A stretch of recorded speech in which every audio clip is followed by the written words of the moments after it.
What is going on, chat? Today we are reacting to when a retired 40-year-old Michael Jordan humbled the entire NBA. And I'm gonna be honest with y'all. Yes, in a couple videos back, I did admit that LeBron isn't the GOAT, bro, okay? I know LeBron isn't the best of all time, but he's in his own category. Let's just say that, okay? And if you guys want to see me admit Michael Jordan is better than LeBron, you guys can go watch that LeBron Michael Jordan comparison video. But that's not the point. Today we are reacting to a 40-year-old Michael Jordan, and I'm gonna be honest, I don't believe that because the 2000s when he came back, they were going like Tim Duncan, Kobe, everyone was going crazy. So for a 40-year-old Michael Jordan to go crazy, I don't know. But hey, let's get straight into the video. Why not? What happens when a 40-year-old retired man who smokes cigars, drinks whiskey, and gambles like it's a sport decides to return to the NBA? You'd expect a complete disaster, right? Well, not if that man is Michael Jordan. Sure, most people remember him for the 6 rings, the 5 MVPs, and literally becoming one of the best players on the planet. But they often forget about his final chapter, when one of the greatest players of all time came back with all of his bad habits and still managed to dominate players half of his age. So Wait, all his bad habits, so everything that you guys like he just said in the beginning of the video, he was doing that and destroying people? Bro, don't tell me, bro. Come on. why did he come out of retirement anyway? And how did he pull off one of the most overlooked comebacks in sporting history?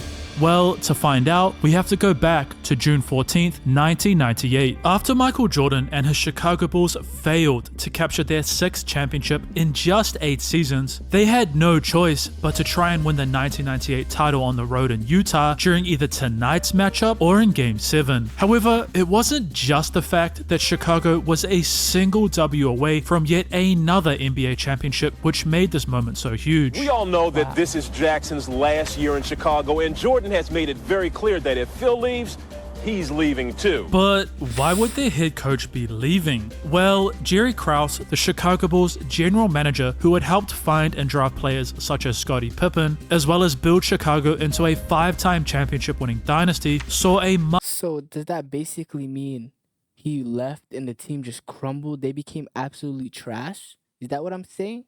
much different future for his Bulls. You know, we've seen how Jerry made statements that feel that, you know, if he wins all 82 games that he won't be returning. I seem to remember some comments when Michael retired from Jerry that he said that his dream is to win a championship without Michael. Therefore, as the clock wound down in Game 6, many felt that this would be the last time they ever saw Michael Jordan on the court. However, with the Bulls still down a point, there might actually be one more final matchup. Crowd gets quiet. The moment starts to become the moment, you know, for me, you know, and that's what we've been, that's part of that Zen Buddhism stuff, you know, the moment once you get in the moment, you know when you're there, things start to move slowly, you start to see the court very well, you start reading what the defense is trying to do, and I saw that moment, and, you know, when I saw the moment, the opportunity to take advantage of it when Russell reached, and I took advantage of that moment. Open! Chicago with the lead! If they don't, for the second straight year, they go out in 6. Stockton, Harper's on him, behind the screen. Harper got a piece of it. It comes off. The Chicago Bulls. If he made that, NBA history really could have changed right there. Have won their 6th NBA championship, and it's their second three-peat. I am here to announce my retirement from the game of basketball. It won't be another announcement to baseball or anything to that nature. Michael, is there any chance whatsoever that you'll change your mind somewhere down the road and return? No. I never say never, but 95, 99.9%, I'm very secure with my decision. And he lied. He lied hella hard.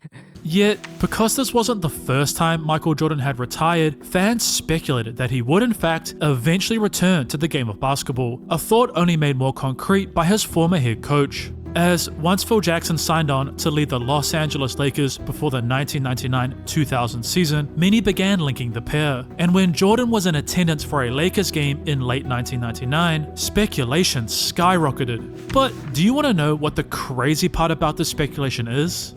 Fans were actually right. Michael Jordan was in fact set to return to the NBA during the 1999-2000 season. Only this time, I have a big question actually. So you know how Michael Jordan came back to the NBA? Did he have a choice on what NBA team he went to? Or like how does this work? Because he went to the Wizards and that's not the Bulls at all. So how did that work? was coming in as a team president, as well as becoming a minority owner under the majority shareholder, Abe Pollin, for the Washington Wizards. But why, at 36 years old, was MJ not returning to an on-the-court role? While Jordan wasn't technically a part of their playing roster, Michael was still heavily involved with his young Wizards side on their practice court. That's my job to the game, is pass on things to help players improve as individuals. I've done it with Desmond Mason, I've done it with Antoine Walker. And it's not that I'm trying to gain an edge. I'm trying to improve the game of basketball. I've done it with Kobe Bryant, left and right. And that to me feels like that's an obligation I have to the game. So how did Michael Jordan perform anyway in his first year as team president? Well, Washington spent their 2000-2001 season essentially cleaning house, moving key players such as Juwan Howard and waiving veterans like Rod Strickland as they pivoted towards youth. Decisions which would lead the Wizards to hold one of the NBA's worst records, only winning 19 games. But this horrific season did have a silver lining, because due to being one of the lowest teams in the league, it was Washington who ended up holding the #1 pick in the 2001 draft, a selection that they used on high school phenom Kwame Brown. However, in his first Bro, Kwame Brown is actually a bust. I'm sorry. I don't think any of y'all can change that. Bro, he was... Hey. full year as team president, Jordan was starting to get an itch. The time he spent on court mentoring young players such as Richard "Rip" Hamilton began to plant a seed in Michael's head. So after signing his own former head coach from his early days with the Bulls, Doug Collins, Jordan had a huge announcement to make. Michael Jordan makes it official and says he is indeed coming back to the game he loves. Of course, last week he announced in a release that he would be rejoining the Washington Wizards as a player. Inspired by NHL player Mario Lemieux, who had made his own return to professional. I feel like he lost aura when he came back. Like, when you, after that championship and you retired, it's like, you don't need to come back, you know? But I don't blame him. Opportunity to teach his young players and help them elevate their games to a higher level. He says there's not a better way of teaching than to be on the court during actual NBA games. It will be a 2-year deal with the Wizards for the veteran minimum of $1 million per, and he's going to... October 11th, 2001. In his first preseason game, wearing the blue Wizards away uniform, Michael Jordan began his return as if he never left. Then on the hard drive, blocked away by Jordan. And a few minutes later, MJ did this. Being guarded again by Corliss Williamson. The pump fake, as convincing as he wants it to be. As this exhibition game against his old rivals continued, one thing became very clear. This was not the Jordan we were all used to seeing. No, something was different. Because Michael's insane athletic ability, which once allowed him to dunk the ball from the free throw line, was no longer there, but had been replaced by another skill. One that was on full display in their preseason game against the New Jersey Nets, because the Wizards would find themselves down by nearly 20 points early in the second quarter, and Jordan knew, playing for the first time in front of Washington fans, that he had to lead them back. So, slowly but surely, MJ began to score. Drive by Dial. Here's Jordan. Yes. However, now that he had lost most of his explosive power and was essentially playing on just a single leg due to intense knee tendonitis, Jordan had to use his basketball brain to find openings.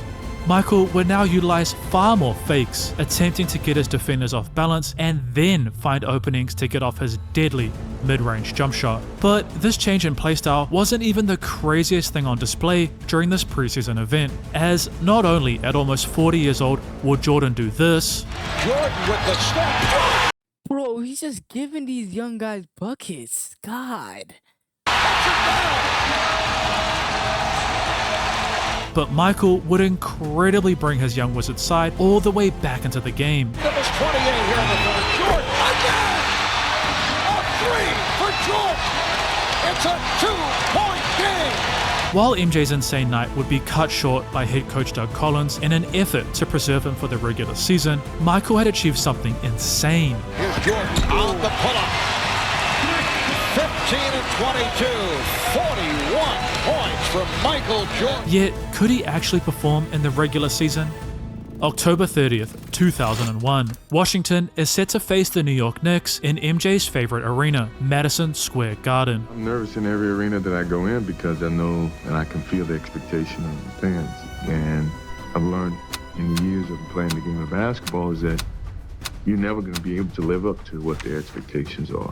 So I have to set my own expectations and live up to those, and hopefully at the end of the day, we all are happy. Not only would Jordan score his first true NBA bucket in his second return, but he was showcasing something that many fans were afraid he might have lost. By Anderson and by Harrington. And Michael makes it work. You see, after winning the 1998 title, MJ, rightfully so, was celebrating and enjoying his retirement. But wanting to enjoy a cigar, Jordan unfortunately severed a tendon in his right hand index finger when using a cigar cutter. An unlucky incident that raised questions, including from Michael himself, if he would actually be able to shoot the ball properly in his return. But with just 20 seconds remaining and down 3, the Wizards would need that jump shot if they were going to leave MSG with a W. Wizards down by 3. Jordan for the tie. Rebound by Kurt Thomas. So how would MJ respond? 2 nights later, in his second official night as a Wizard, Michael... When he missed that shot at the time of his return, how did the world react to that? Did they think that was actually insane? Michael Jordan missed a buzzer beater? Or they were like, cut him some slack, it's his first game back. Let me know down below. Opened this game in standard Jordan fashion. 32-year-old Emmanuel Davis, and Jordan hits his first shot. However, it's what happened a few possessions later which truly shocked everyone. But before I play it for you, just keep in mind that this is an away game in Atlanta. After throwing down an in-game dunk at 38 years old, MJ would continue to light up the Hawks defense. Clubbing the Wizard. Michael Jordan right between the eyes. And even showcased a vintage up and under layup. Not only would MJ end this night having dropped 31 points. You expect to feel this good in the second game of the year? 31 points? Hey, my rhythm is coming. I still didn't shoot the ball particularly well like I wanted to, but I got some good rhythm. I made some tough shots. I even dunked the ball again, so my rhythm's coming, and it's a long season. But his Wizards would be heading back to Washington with their first victory. However, despite winning their next matchup, something was clearly wrong with Michael's game, because Jordan was only shooting 37% from the field, a fact that when combined with the Wizards' 5-game losing streak, saw many begin to believe that the Jordan experiment would be a failure. Yet, was this really the case? Was Washington actually doomed to miss the playoffs? And would MJ's legacy as Air Jordan turn into Floor Jordan? What? November 16th, 2001. In Michael's first game against Utah since he buried their franchise in 1998, knew that it was up to him to steer the Wizards' ship back in the right direction. Once again, MJ began this must-win game by smartly using the threat of his scoring to find an opening in the mid-range. And as the night progressed, it was clear something had changed. Because it didn't matter what the situation was, whether it was the clock winding down, 2 seconds to shoot. Jordan baseline. Or the Jazz sending multiple defenders. Baseline, same play. Got it again. Michael Jordan was, as usual, cooking Utah's defense. But as the clock wound down in Washington, irregardless of MJ's insane night, 44 points, an NBA high so far by a player this year. It was the Jazz heading back to Salt Lake City victorious. To make matters worse, as November was coming to a close, Jordan and his Wizards had gone on the longest losing streak of MJ's career, failing in 8 straight. I do have to say, LeBron at 40 is absolutely way better than Michael Jordan at 40. LeBron at 38. Michael Jordan and his Washington era is not better than LeBron from 37 to now. I'll be completely honest. You guys have to agree. I'm not being biased or nothing. I'm actually speaking facts. Games. Things were so bad that not even their head coach could think of a solution, and Michael's hope of turning his floundering franchise into a playoff team seemed impossible. Or was it? November 28th, 2001. In Jordan's first matchup against the 2001 NBA MVP Allen Iverson, MJ knew that he had to turn things around. Fans behind us screaming, "Come on, Mike, take it to him." So, in what was becoming standard fashion, Jordan continued to dominate by smartly using his footwork and his bag of tricks. MJ again, got another one! Which ultimately allowed the Wizards star to drop 30 points, as well as leading Washington to their first victory since the start of the month. A performance which would see the Washington Wizards begin to turn their 2001-2002 season around. Over the course of their next 12 games, the Wizards would incredibly win 10. Play by Sprewell has the 5. Here's Michael firing and hits with 3 and 2/10 seconds remaining. Now Jackson inbounds. Here's Houston for 3 and he hits it, but it's all over. Improving their record to 2 games above 500 and keeping their playoff dreams alive. However, what happened in their late December game against the Pacers truly shocked everyone. We played the Indiana Pacers, and we were down 25 at the end of the third quarter. And I took Michael out of the game, and I said, "Look, Michael, I know you think we can still win this game, but we got to play, in 2 nights. And if we make a little run, I'll put you back in the game." Well, we didn't. Well, I found out that after the game was over that Why would you go and tell Michael Jordan that you have a problem?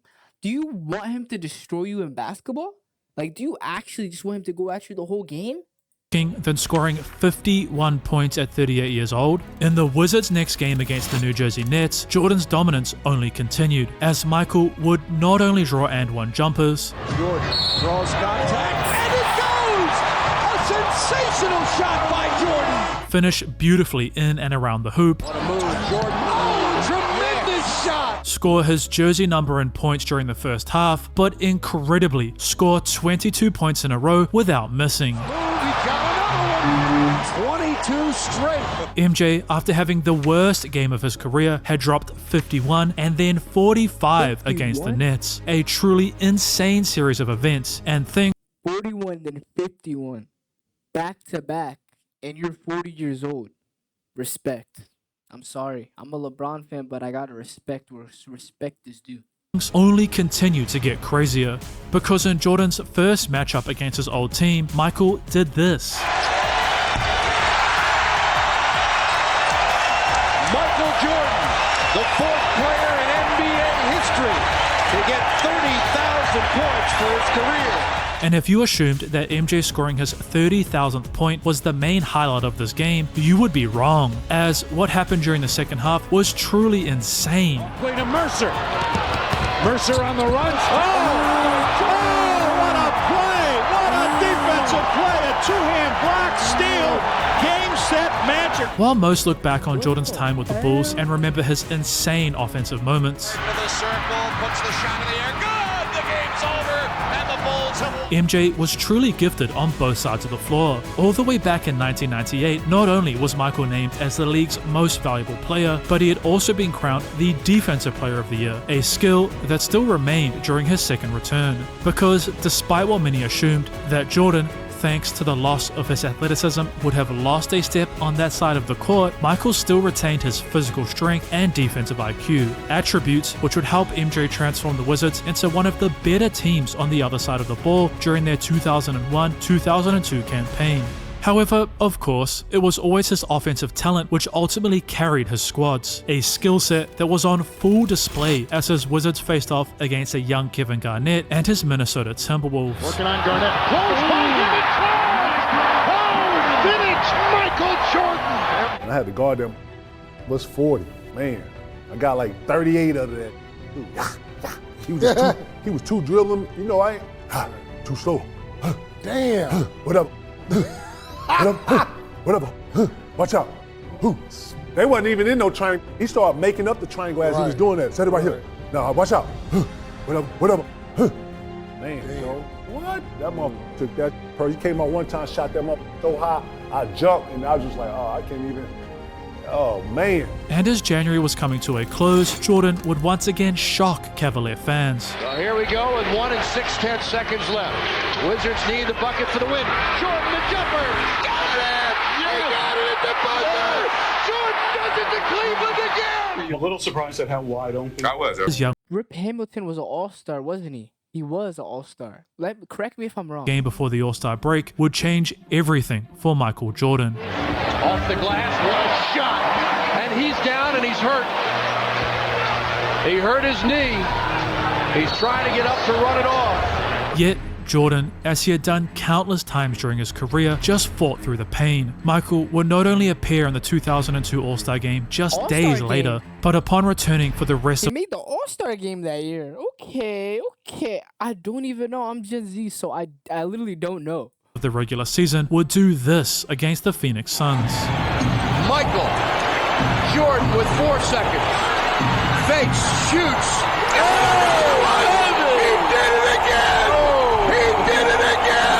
How do you let 40-year-old Jordan hit the game winner on you, Matrix? Come on, man. However, the pain, even after sitting out a game to recover, was truly too much.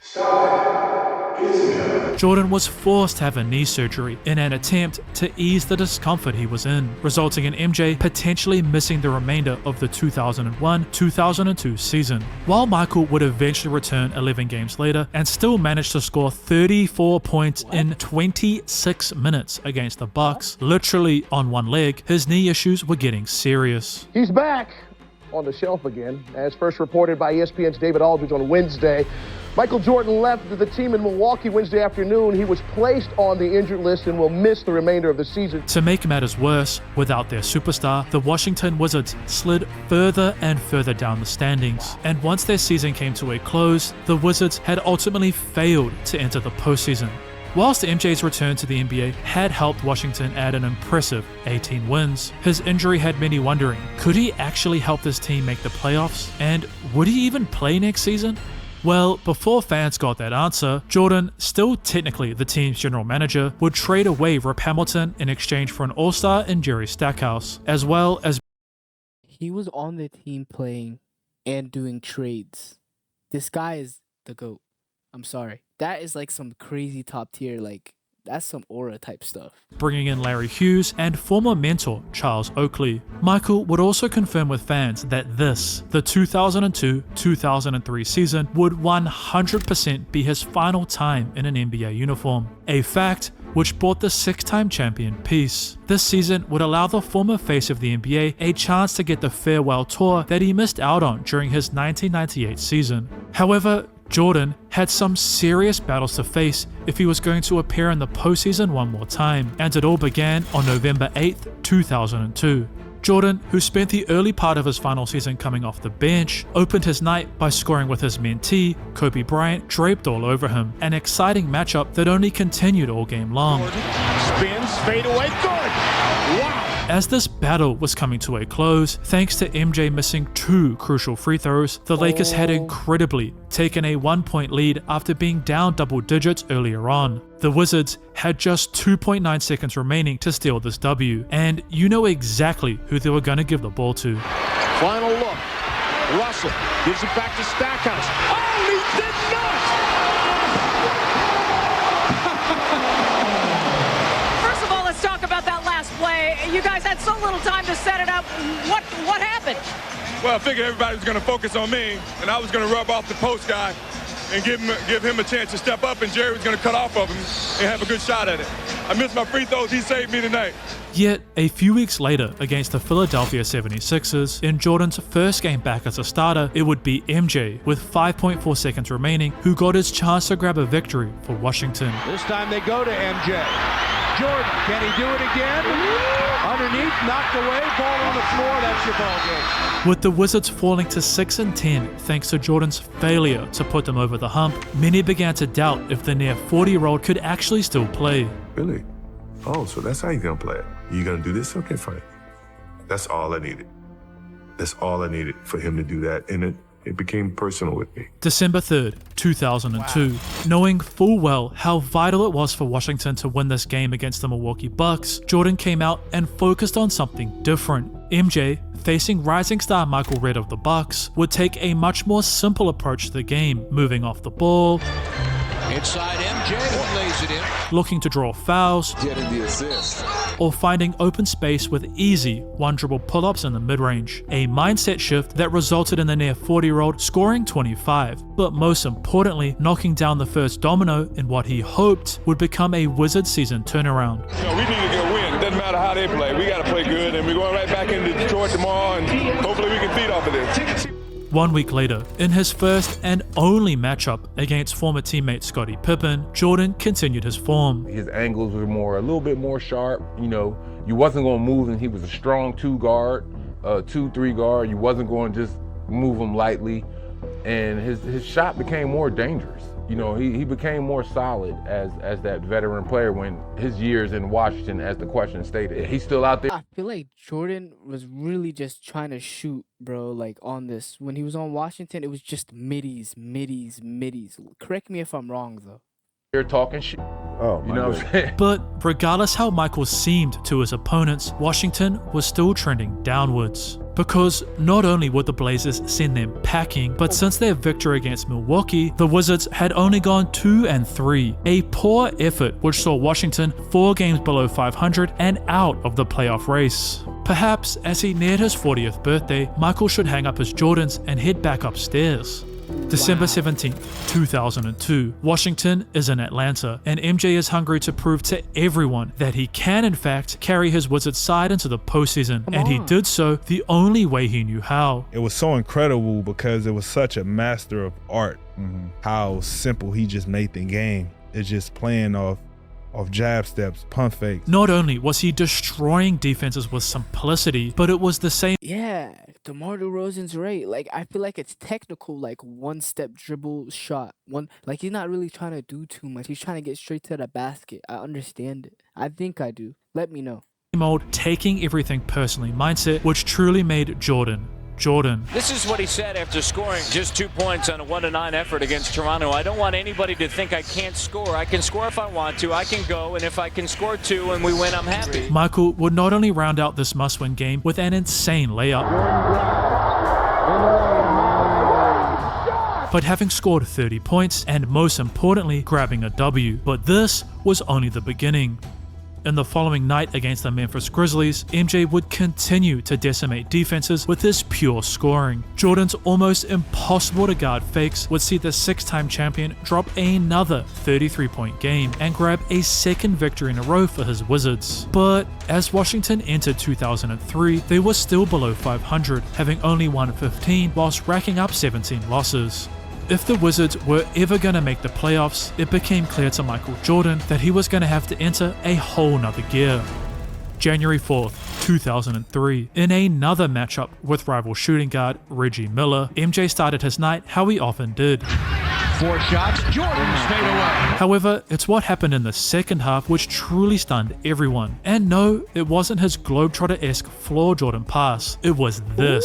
Go streaking, baseline, no foul. Not only had Jordan dunked all over Pacers big man Jermaine O'Neal, but it was MJ who would score the 2 crucial buckets in the game's second extra period, 4 points which improved his scoring total to 41 that helped Washington to grab a vital W.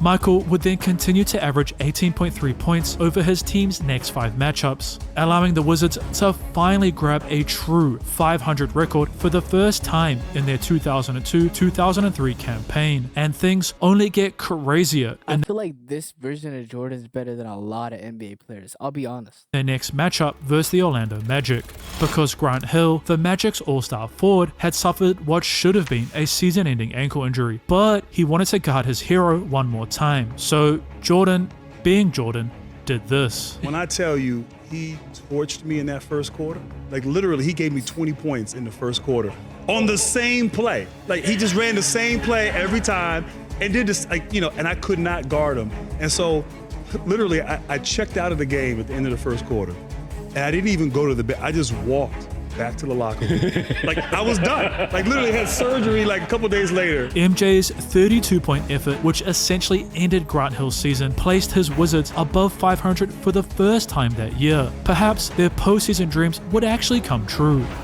Well, as the team headed towards the All-Star break and their superstar's 40th birthday, the team slid all the way back down to 4 games below 500. Which included a poor 11-point performance in Michael's final appearance at the United Center in Chicago. To make things even worse, as the group prepared to battle the Charlotte Hornets, the Wizards would be without both Jerry Stackhouse and Larry Hughes. Therefore, Michael Jordan, who was just weeks away from his 40th birthday, began to score at will against Charlotte. He was scoring jumpers from behind the backboard, hitting beautiful pull-up shots, and finding himself at the rim for easy layups. Jordan was so dominant that even the announcers were in shock.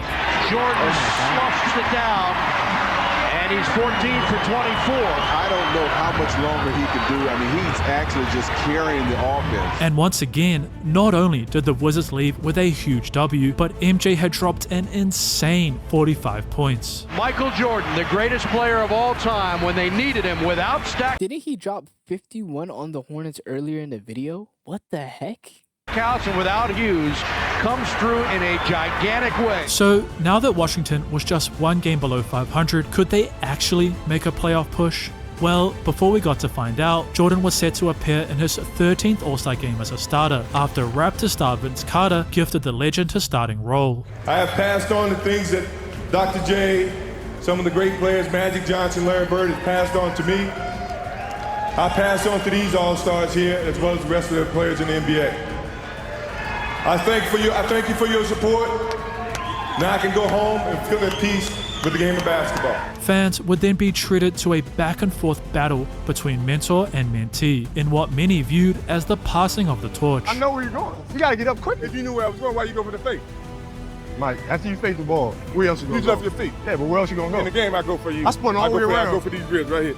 However, after returning from the pause in play, Washington just kept losing. Michael Jordan, who had turned 40 on the 17th of February, had no choice but to try his best to step up against the New Jersey Nets in an attempt to salvage their season. February 21st, 2003, Michael Jordan, the man who had retired twice, only to return both times to the game he loved, truly never gave up. Look at that! The 40-year-old dives to the hardwood. It didn't matter how much pain Michael was in, or the fact he had lost a step athletically. MJ was focused on one thing and one thing only: winning. And with 40 seconds to go and down 1, the Wizards needed that focus more than anything. Jordan drives up and in! Let them take the shot inside the line. Jefferson, jumper, missed it! Wizards hang on for the victory! Mike, can you score 40 every night?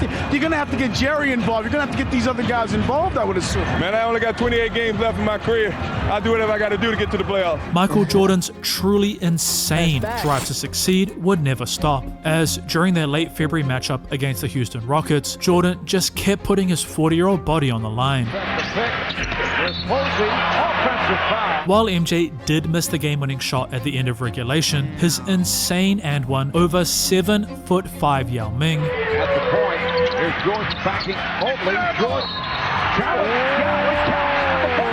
and defensive effort in overtime would save his Wizards and net them a much-needed victory. However, unsurprisingly, at 40 years old, Jordan's body began to break down, with the superstar being forced to leave their matchup versus the Toronto Raptors early with back spasms. A reality combined with Jordan dropping an insane 39 points versus the New York Knicks in early March, but still losing, had many, even those within the Wizards, realizing that Washington's season was truly heading downhill. Because despite Michael Jordan averaging just over 21 points, 6.7 rebounds, and 3.8 assists as Washington made their final playoff push, the Wizards would ultimately fail to achieve their postseason dreams. For the actual final time in his career, Michael would say goodbye to the game he loved. It's time. Wow. It's time. And I've seen a lot of people say my first time, my second time. This is the final retirement. You don't have to worry about me putting on another uniform, but and I feel it. And reflect on his incredible 15-year NBA career. And tonight just brings back, what impact you've had on people, not just in Chicago, not just in Washington, D.C., but everywhere that you played. And to hear them yell and to hear them pay their respects that way, I mean, it's a chilling event, and it felt that way. I felt proud about what I've done over the years. playing the game.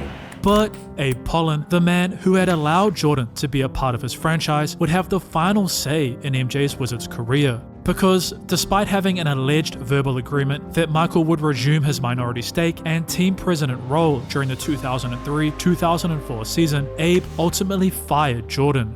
While Michael Jordan's 2-year stint with the Washington Wizards didn't translate into more championships or even a playoff berth for the franchise, many look back on this short tenure with joy, because MJ, who played pretty much on one leg, almost managed to carry the Wizards into the postseason during his initial campaign before his injury. And during the 2002-2003 season, at 40 years old, Michael had incredibly appeared in all 82 games. Jordan's insane Wizards tenure truly makes you think, if Phil Jackson had returned in the 1998-1999 season, would Michael Jordan have won another championship ring? Or did he retire at the perfect time? Let me know what you think below. Also, did you know that one of Michael Jordan's Chicago Bulls teammates literally regularly ditched their team to go and party in Las Vegas, as well as spending all night and day celebrating? Chat. I'm not gonna lie to you guys. This was actually by far like one of my craziest videos on my channel. I didn't think Michael Jordan was this good at this age exactly. 15-year career, way shorter than LeBron, and he was doing this. That is insane. Chat. Unfortunately, this is the end of the video, so make sure to like, comment, subscribe, and tune into the Twitch, because we're always live. But other than that being said, I'll catch y'all next time. Yes, sir.